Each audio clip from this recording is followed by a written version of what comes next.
আল্লাহ সুবহানাহু ওয়া তাআলা বলেছেন সূরা আত-তাহরিমের 6 নং আয়াতে, ইয়া আইয়ুহাল্লাযীনা আমানু কু আনফুসাকুম ওয়া আহলিকুম নারা, হে ঈমানদার সম্প্রদায়, তোমরা নিজেরা জাহান্নামের আগুন থেকে বাঁচার চেষ্টা করো আর পরিবারের লোকদেরকেও জাহান্নামের আগুন থেকে বাঁচানোর চেষ্টা করো।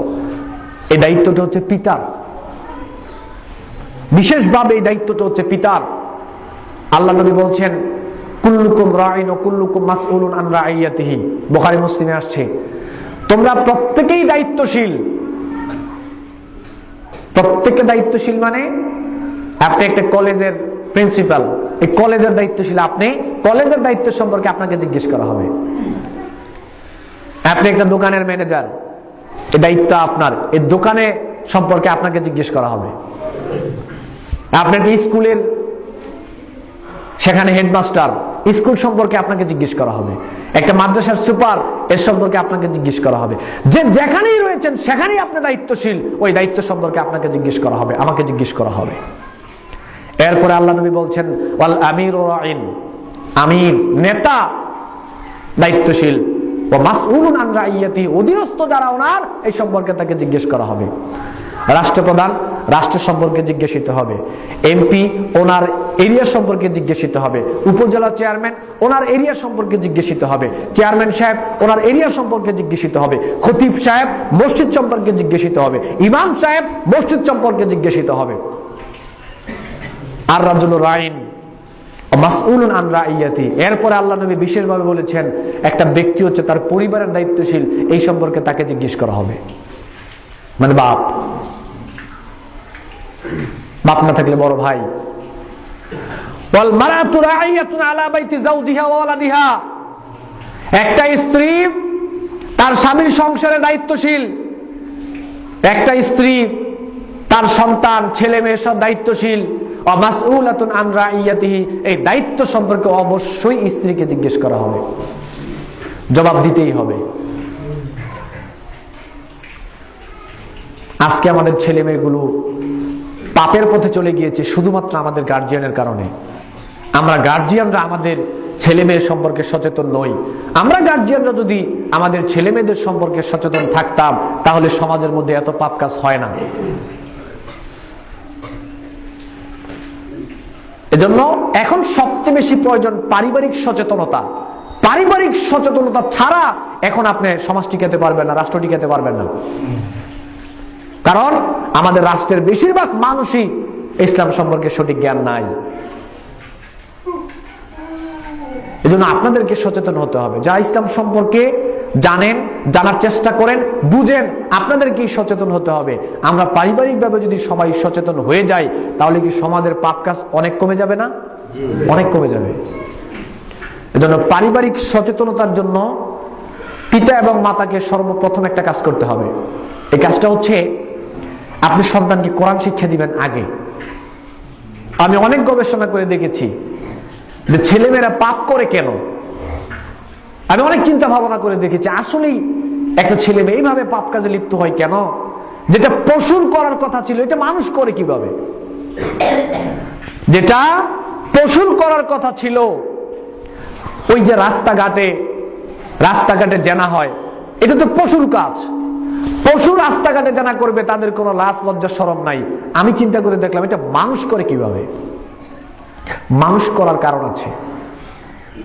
মানুষ করার কারণ হলো, একটা মানুষের ভিতরে মনুষ্যত্ববোধ, একটা মানুষের ভিতরে আদর্শবোধ, একটা মানুষের ভিতরে লজ্জা, একটা মানুষের ভিতরে নৈতিকতা, একটা মানুষের ভিতরে চরিত্র, একটা মানুষের ভিতরে মূল্যবোধ, এগুলো জাগ্রত হওয়ার জন্য কোরআন লাগবে। কোরআন ছাড়া একটা মানুষের ভিতরে কখনো এগুলো জাগ্রত হতে পারে না। কারণ শিক্ষার উদ্দেশ্য হচ্ছে মানুষকে মানুষ হিসেবে তৈরি করা, এটা শিক্ষার উদ্দেশ্য। এখন আমরা যে শিক্ষা অর্জন করছি, এই শিক্ষার দ্বারা একজন মানুষ হিসেবে তৈরি হবে, তার ভিতরে মনুষ্যত্ববোধ জাগ্রত হবে, ওই জিনিসটা তো আমাদের শিক্ষা ব্যবস্থায় নাই। কোরআনের শিক্ষা যদি না থাকে, এই কোরআনের শিক্ষা ছাড়া আপনার ভিতরে মনুষ্যত্ববোধ জাগ্রত হতে পারে না। মনুষ্যত্ববোধ মানে হচ্ছে আল্লাহর ভয়। আল্লাহর ভয় ভিতরে জাগ্রত হওয়ার জন্য কোরআন ছাড়া বিকল্প রাস্তা নাই। ফিজিক্স পড়ার পরে আপনার ভিতরে আল্লাহর ভয় জাগ্রত হবে না। কেমিস্ট্রি পড়ার পরে, কম্পিউটার পড়ার পরে, ইংলিশ পড়ার পরে, বাংলা পড়ার পরে, গণিত পড়ার পরে, এগুলো পড়লে তো মানুষের মনে আল্লাহর ভয় জাগ্রত হবে না। পরকাল কি জিনিস মানুষ জানবে না। আর যার ভিতরে পরকালের ভয় থাকবে না, যার ভিতরে আল্লাহর ভয় থাকবে না, সে পশুর মতো আচরণ করতে তার কোনো দ্বিধাবোধই হবে না। তার ভিতরে তো পরকালের ভয় নাই। আর অন্তরে পরকালের ভয় তৈরি করতে হলে অবশ্যই কোরআন লাগবে। তাই বলে কি আমি আপনাকে এটা বলছি না যে আপনার ছেলেকে এখনই আলেম বানাতে হবে। আলেম বানাতে পারলে আলহামদুলিল্লাহ ভালো, কিন্তু আপনার যদি নিয়ত না থাকে, আপনার সন্তানকে আপনি জেনারেল লাইনে পড়ালেখা করার কোনো সমস্যা নেই। আপনার সন্তানকে আপনি ডাক্তার বানান, আপনার সন্তানকে আপনি এই জজ বানান, আপনার সন্তানকে ভাইস চ্যান্সেলর বানান, আপনার সন্তানকে আপনি সেনাবাহিনীতে পড়ান, আপনার সন্তানকে আপনি নৌবাহিনীতে পাঠান, কোনো সমস্যা নেই। কিন্তু আপনাকে একটা বিষয় খেয়াল রাখতে হবে, পড়ালেখা করাচ্ছেন ঠিক, কিন্তু আপনাকে একটা বিষয় খেয়াল রাখতে হবে। যেমন মনে করেন, একটা উদাহরণ নেন, রাত্রিবেলায় একটা ট্রাক, মালবাহী একটা ট্রাক যাচ্ছে, রাস্তায় আটকানো হলো। আটকানোর পরে বললো যে এদিক দিয়ে ট্রাক যাবে না, রাস্তা চিকন, ট্রাক এদিক দিয়ে যাবে না। তো বললো যে ভাই, সাধারণ দরিদ্র মানুষ, মালগুলো ডেলিভারি দিলে টাকা পয়সা দিবে, আমার সকালে আমার ছেলে মেয়ে পড়ালেখা করবে, পরীক্ষার ফিস দিতে হবে, খাবার দাবার বাড়িতে নিতে হবে, বাড়িতে খাবার দাবার নেই, আমাকে একটু জায়গা দিয়ে দেন। বললো যে না, এটা তো রাস্তা চিকন, এদিক দিয়ে ট্রাক যাবে না। পাশের জন বললো 500 টাকা দিয়ে দাও। তো ড্রাইভার পকেট থেকে বের করে 500 টাকা দিল। 500 টাকা দেওয়ার পরে কিভাবে যেন রাস্তাটা বড় হয়ে গেল। আগে ছিল রাস্তাটা চিকন, 500 টাকা দেওয়ার পর রাস্তাটা হুট করে বড় হয়ে গেল। এই ছেলেটাও কিন্তু কারো না কারো ছেলে, এই ছেলেটাও কিন্তু মাস্টার ডিগ্রি পড়ালেখা করেছে। মাস্টার ডিগ্রি পড়ালেখা করার পরে একটা মানুষ দরিদ্র মানুষের মনে আঘাত করতে পারে। সে কত বিনয় সহকারে বলেছে আগামীকালকে আমার ছেলে মেয়ের পরীক্ষার ফিস দিতে হবে, আমার বাড়িতে বাজার নেই, কত কষ্ট করে বলেছে। আপনি কতটুকু নিষ্ঠুর হলে আপনার ভিতরে আল্লাহর ভয় নাই, কতটুকু পাষাণ হলে আপনি ওই দরিদ্র মানুষের কাছ থেকে 500 টাকার বিনিময়ে আপনি রাস্তা ছেড়ে দিলেন। তাহলে বোঝা যাচ্ছে আপনি এমন শিক্ষা অর্জন করেছেন যে শিক্ষাটা আপনার ভিতরে মনুষ্যত্ববোধ দিতে পারে নাই, মানবতাবোধ দিতে পারে নাই, সর্বোপরি আপনার ভিতরে আল্লাহর ভয় ঢুকাতে পারে নাই। আল্লাহর ভয় ঢুকলে আপনি কাজটা করতে পারতেন না। আপনার ছেলেকে আপনি জজ বানান, কেউ তো নিষেধ করে নাই। আপনার ছেলেকে আপনি জজ বানান, কিন্তু এমন জজ ছেলেকে বানিয়ে লাভ কি হবে? যদি আপনার ছেলে জজ হওয়ার পরে টাকার বিনিময়ে কলমটা উল্টো চলে, যদি আপনার ছেলে ব্যারিস্টার হওয়ার পরে টাকার কারণে কলমটা উল্টো চলে, যদি টাকার বিনিময়ে কলম উল্টো চলে, যদি টাকার বিনিময়ে আল্লাহর ভয় ভিতরে না আসে, যদি টাকার বিনিময়ে পরকালের ভয় মন থেকে চলে যায়, তাহলে ছেলের সন্তানকে এইরকম জজ, এইরকম ম্যাজিস্ট্রেট, এইরকম ব্যারিস্টার এগুলো বানিয়ে উল্টো আরো দেখা যাবে আপনার সন্তানের পরকালটা নষ্ট হয়ে যাবে। আপনার সন্তানের পরকাল নষ্ট হয়ে যাবে কেন? জজ বানানোর ভালো কথা, কিন্তু এমন জজ হিসেবে আপনি তৈরি করতে পারলেন না, এমন ম্যাজিস্ট্রেট, এমন ব্যারিস্টার তৈরি করতে পারলেন না যে ম্যাজিস্ট্রেট হবে যেখানে পৃথিবীর যে কোনো প্রান্তেই থাকবে, আপনার ছেলে পৃথিবীর যে কোনো প্রান্তে থাকবে, সেখানেই সে আল্লাহকে ভয় করে কাজ করবে, সেখানেই সে ভয় করে কাজ করবে। আপনার সন্তানকে আপনি জজ বানান, ম্যাজিস্ট্রেট বানান, ব্যারিস্টার বানান, ডাক্তার বানান, তারপরে আপনার সন্তানকে আরো যা রয়েছে জেনারেল লাইনে আপনি যা খুশি আপনি বানান, কিন্তু সন্তানকে এমন শিক্ষাটা আগে দিতে হবে যে আমার সন্তান ইত্তাকিল্লাহ হাইসুমা কুন। তিরমিজির হাদিসে আল্লাহ নবী বলছেন, তোমরা পৃথিবীর যে কোনো প্রান্তেই থাকো না কেন আল্লাহকে ভয় করে চলো। সন্তানকে এমন শিক্ষা আগে দিতে হবে, সন্তান পৃথিবীর যে কোনো প্রান্তেই থাকবে সেখানে সে আল্লাহকে ভয় করে চলবে। এই সন্তান লাগবে।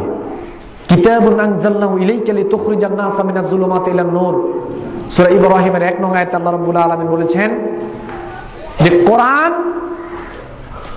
মানুষের অন্তরে যে অন্ধকার রয়েছে কার অন্তরে যদি কোরআন ঢুকতে পারে তাহলে কোরআন গিয়ে মানুষের অন্তর থেকে অন্ধকারটা বের করে দেবে।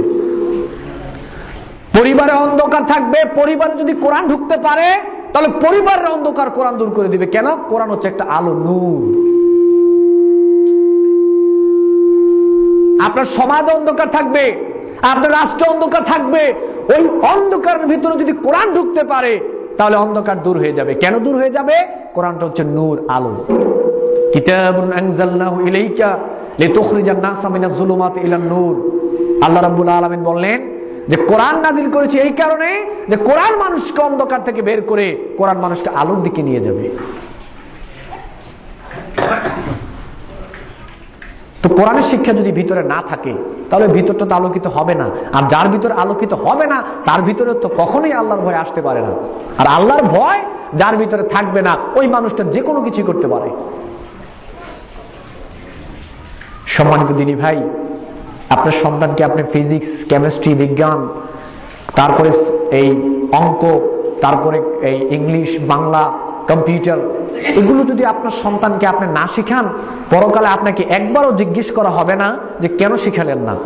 আপনাকে আল্লাহর কসম করে একটা জিনিস বলে যাচ্ছে, আপনার সন্তানকে যদি আপনি কোরআন শিক্ষা না দেন, আপনার সন্তানকে যদি আপনি দ্বীন শিক্ষা না দেন, আল্লাহর কসম আপনাকে পরকালে জবাবদিহি করতে হবে কেন সন্তানকে আপনি দ্বীন শিক্ষা দিলেন না।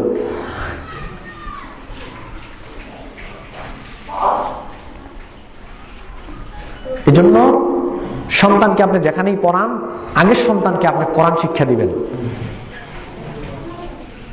কোরআন শিক্ষা দেওয়ার মাধ্যমে কোরআন একদিকে সন্তান কোরআন শিখবে, ভিতরে আল্লাহর ভয় তৈরি হবে, পাশাপাশি আপনি জেনারেল লাইনের সন্তানকে পড়ান, কোনো সমস্যা নাই। তাহলে পারিবারিকভাবে সচেতনতার জন্য আহ্বান জানাচ্ছি প্রথমেই, সেটা হচ্ছে গোটা জাতির মানুষকে, পরিবারকে সচেতন হয়ে আগে সন্তানকে কোরআন হাদিসের শিক্ষা দিতে হবে। দেওয়ার পরে আপনি সন্তানকে অন্য দিনে পড়ালেখা করান। আল্লাহ আমাদের তৌফিক দান করুন, আমরা বলি আমিন। পারিবারিক ভাবে দ্বিতীয় সচেতনতা, একটা ছেলে মেয়ে পাপ কাজ করার কারণ হচ্ছে বর্তমান সমাজের বেশিরভাগ ছেলে মেয়ে তারা সলাতের ধার ধারে না। আজান হচ্ছে, রাস্তাঘাট, দোকানপাটে বসে, পার্কে বসে ছেলে মেয়ে অবাধে জানা করছে। আজান হচ্ছে, একটা ছেলে মেয়েও সেখানে সলাতের ধার